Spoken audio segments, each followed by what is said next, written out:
Alright, so we're here with Lori Hashimoto, the owner of Hana Japanese Eatery, and she's going to tell us a little bit about the Japanese culture.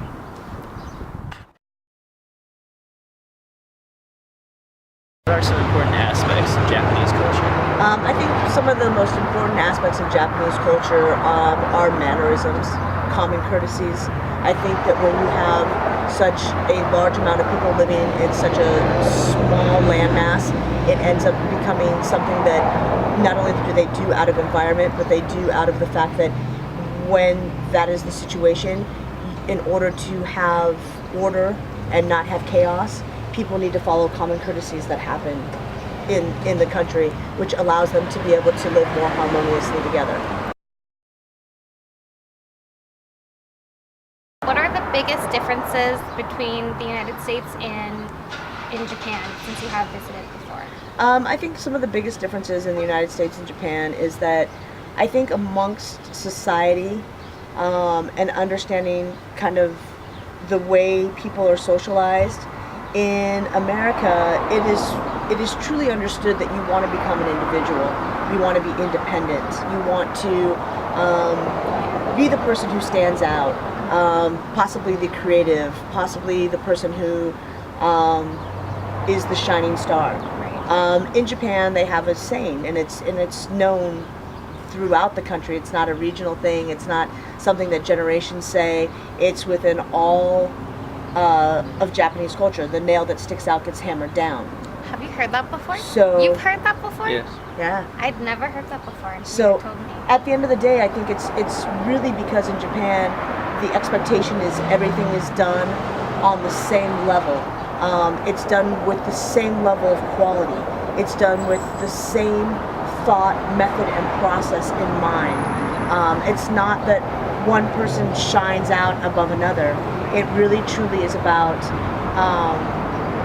working at the most humblest point of human nature and being able to get it done effectively and efficiently. And there's not a lot of room for differences.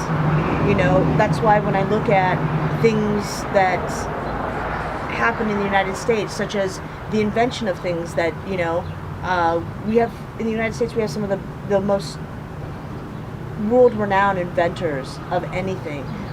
In Japan, it's really about maybe possibly taking an idea and making it better. The thought of creation or inventiveness is not there, even though in the levels of the automotive industry or technology, they are leading the world, but at the same time, they took things that were already made and made them better. What are some things around the valley that other people can participate in if they're interested in the Japanese culture?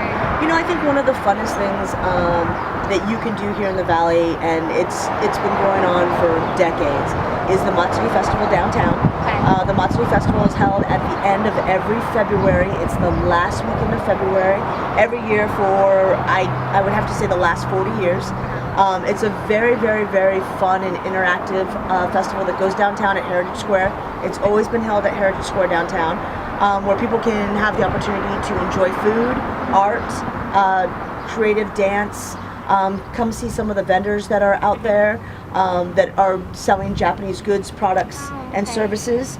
And it really kind of immerses you in what the Japanese culture is here in Arizona.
Amezaiko. That means Japanese craft, Japanese candy art, or it could be Japanese sweet crafted art. Also, a lot of celebrity parties I do. Paris Hilton. I just missed the Christina Aguilera party in January. They contacted me a little too late. I was booked already, so I couldn't take her job.